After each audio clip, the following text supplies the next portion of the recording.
అందరికీ నమస్కారం. భగవాన్ శ్రీ రమణ మహర్షుల దివ్య జీవిత మకరందం 38వ రోజుకి స్వాగతం. 4వ ప్రకరణం సంభాషణలు. ఈ సంభాషణలలో ఆత్మ అనే అంశంపై పృచ్ఛకులు అడిగిన ప్రశ్నలకు భగవాన్ చెప్పిన సమాధానాల్ని విందాం. ఆత్మవిచారణ ఎట్లా చేయాలి గురూజీ? ఆత్మవిచారణ మంత్రోచ్చారణ కంటే భిన్నమైంది. నేనెవడను అంటూ మానసికంగా ప్రశ్నించుకోవటం అంత ప్రయోజనవంతం కాదు. ఆత్మవిచారణ యొక్క సారం ఏమిటంటే, మన సర్వశక్తులతోటి మనస్సును ఆత్మవైపు తిప్పాలి. అయితే ఆత్మదర్శనానికి ఒక ప్రత్యేకమైన శాస్త్రం ఉండాలి కదా. ఇలాగే మనుష్యులు తమని తాము కలవరపరుచుకుంటారు. నీవు ఆత్మ అయ్యే ఉన్నావు. భగవాన్, నాకు మరి ఆ విషయం అనుభవం కావటం లేదు కదా. ఇందుకు ప్రత్యేకమైన సాధన ఉండాలి కదా అండి.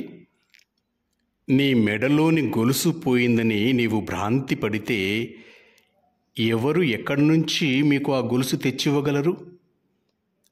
ఆత్మను విడిచి దేహం, ప్రపంచం లేనే లేవు. ఆత్మను తెలుసుకుంటే అంతా తెలుసుకున్నట్లే. భగవంతుడు, ప్రపంచం నీ హృదయంలోనే ఉన్నాయి. చూచేవాడిని చూడు, అప్పుడు అంతా ఆత్మగా దర్శనమవుతుంది. అప్పుడు మీ దృష్టే మారిపోతుంది. మారవలసింది ప్రపంచం కాదు, మీ దృష్టి. ఇందుకు బయట అంటే శాస్త్రాలలో వెదికితే దొరకదు, లోపలకు చూడాలి. కావలసింది ఇదే. ఆత్మ నుండి వ్యక్తిత్వం ఎలా పుడుతోంది? తిరిగి దీనిని ఆత్మలో కలపటం ఎట్లా గురూజీ?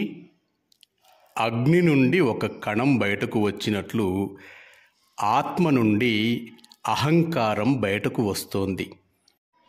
అజ్ఞానిలో ఈ అహంకారం పుట్టగానే దేహంతో తాదాత్మ్యం చెందుతోంది.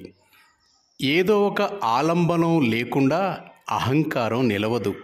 ఈ తాదాత్మ్యాన్ని పోగొట్టడానికే సమస్త సాధనలు. మరి ఆ తాదాత్మ్యాన్ని ఎలా పోగొట్టాలండి? మీరు గాఢ సుషుప్తిలో మనస్సుతోనూ దేహంతోనూ అనుబంధించబడకుండా స్వతంత్రంగా ఉండగలుగుతున్నారు. మిగిలిన 2 దశలలోనూ వాటితో ఐక్యమవుతున్నారు. మీరు నిజంగా మనస్సుకు దేహానికి భిన్నంగా కాకపోతే సుషుప్తిలో ఎట్లా ఉండగలరు? మీకు అన్యమైన దాని నుండి దూరం కాగలరు గాని మీరే అయి ఉన్న దాని నుండి దూరం అవటం ఎట్లా సాధ్యం? కనుక ఈ 3 దశల నుండి మిమ్ములను మీరు వేరుపరుచుకోవాలి. ఇది మెలకువలోనే జరగాలి. ఆత్మజ్ఞానం సిద్ధించిన తర్వాత మరలా నష్టమవటం ఉంటుందా గురూజీ? కైవల్య నవనీతంలో అట్టి నష్టం సంభవమే అని ఉంది. వాసనలు నిశ్శేషం కాకుండా ప్రాప్తించిన జ్ఞానం స్థిరంగా ఉండదు. వాటిని పూర్తిగా క్షయింపచేయాలి, లేకుంటే మరలా జనింపక తప్పదు. గురుబోధ విన్నంతనే ఆత్మసాక్షాత్కారం కలుగునని కొందరంటారు. ఇతరులు మననం అవసరమంటారు. చిత్త ఏకాగ్రత వల్లనే అని మరికొందరు. ఇంకా కొందరు సమాధి మూలంగా అని అంటారు. ఇవన్నీ పైకి వేరువేరుగా కనపడినా నిజానికి అవన్నీ సమానార్థాలే. వాసనాక్షయం పూర్ణంగా అయితేనే జ్ఞానం సుస్థిరమవుతుంది. అయితే ఆత్మసాక్షాత్కారం కలిగినప్పుడు ఎలా ఉంటుందండి? ప్రశ్న తప్పు. కలగటానికి కొత్తగా ఏమీ లేదు. అర్థం కావటం లేదు స్వామి. ఏమీ లేదు. ఇప్పుడు ప్రపంచంలో నీవు ఉన్నావు. అప్పుడు ప్రపంచం నీలో ఉంటుంది. గురూజీ, ఆత్మని ఎట్లా చూసేది? నేను ఉన్నాను అని ఎలా తెలుసుకున్నారు? అద్దంలో చూసి తెలుసుకున్నారా? లేక శాస్త్రాల్లో చూసి తెలుసుకున్నారా? తనను తెలుసుకోవడానికి ఇంకోటి ఉంటే కదా. రెండు ఆత్మలు లేవు, ఉన్నది ఒక్కటే. రెండింటినీ ఎట్లా చూడటం? చూసేది ఆత్మే. అది వారికి తెలీదు. పాపం ఏమి చేసేది? దేహం నేను అన్న తలంపు వదిలితే మిగిలిందే ఆత్మ. ఎప్పటికైనా నాకు ఆత్మానందం లభ్యమవుతుందంటారా గురూజీ? నీ యొక్క ఆనందాన్వేషణే ఆత్మ అవధులు లేని మహదానందమని తెలియజేస్తోంది. నీ స్వరూపమే అట్టిది. కాకపోతే అట్టి ఆనందాన్ని నీవెట్లు ఊహించగలవు, అపేక్షించగలవు? తలనొప్పే సహజస్థితి అయితే దానిని పోగొట్టుకోవటానికి ఎవ్వరూ యత్నించరు. తనకు సహజమైన దానినే ప్రతివారు కోరతారు. అది నీ సహజ స్థితి. స్వామి, అట్లా అయితే దుఃఖం ఇప్పుడు ఎందుకు ఉందండి? దుఃఖం ఉండబట్టే నీవు ఆనందాన్ని అన్వేషిస్తున్నావు. ఆ బుద్ధి కలిగిన వారు మాత్రమే ఆనందాన్ని పొందగలుగుతారు.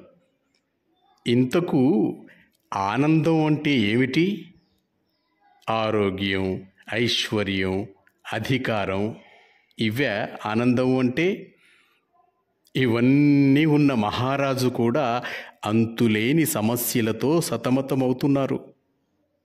అన్ని దుఃఖాలు ఈ మిథ్యా నేను వల్లనే వచ్చాయి. జ్ఞానంతో ఈ మిథ్యా నేనును పోగొట్టుకుంటే ఏ సమస్య లేదు. భగవాన్, ఆత్మను ఎరిగేదెలా? ఆత్మను ఎరుగుట అంటే ఆత్మగా ఉండటం. నీ ఆత్మను నీవు ఎరుగవు అని అనగలవా? నీ కళ్ళను నీవు చూడలేవు, అద్దము దగ్గర లేదు. అంత మాత్రానికే నీకు కళ్ళు లేవు అనవుగా. అలాగే నీకు ఆత్మ ఎరికే. అది ఒక విషయంగా తెలియదు గాని అది విషయం కాదని నిన్ను నీవు లేవనలేవు. నేను ఆత్మను తెలియలేకున్నాను అంటే నీవు ఇతర వస్తువులను తెలిసినట్లుగా ఆత్మను తెలియలేక ఉన్నావు అని. అంటే దాని విషయంగా నీకు సాపేక్ష జ్ఞానం లేదు. నీవు సాపేక్ష జ్ఞానంతో అంతగా పెనవైచుకుని ఉన్నావు. ఆ కళ్ళ సామ్యం వల్ల ఆత్మ ఒక విషయంగా గోచరించనందుకే సుస్పష్టమైన ఆత్మను తెలియని దుస్థితికి వచ్చావు. అందువల్లనే ఆత్మనెరుగుట ఎట్లు అని అడగవలసి వచ్చింది. నీ కష్టమంతా ఎట్లుతోనే. ఆత్మ తెలియవలసింది ఎవరికి? దేహానికి అది తెలుస్తుందా? దేహాన్ని బదులు చెప్పమను. దేహమిప్పుడు గోచరిస్తున్నదని చెప్పువాడెవడు? ఉండటమే నీ విధి. ఇట్లుండుట అట్లుండుట కాదు. ఆ విధానమంతా ముక్తసరిగా నిశ్చలంగా ఉండు, ఊరకే ఉండు లోనే ఉంది. నిశ్చలత అంటే ఏమిటి? నిన్ను నీవు నష్టం చేసుకోమని. రూపమేదైనా సంకట కారణమే. నేనంత వాడను, అట్టివాడను అనే భావాన్ని వదిలేయి. మన శాస్త్రాలు అహమితి స్ఫురతి అన్నవి. మాస్టర్స్, తరువాతి భాగాన్ని రేపు విందాం. సెలవు తీసుకుంటూ మీ వరంగల్ నవీన్.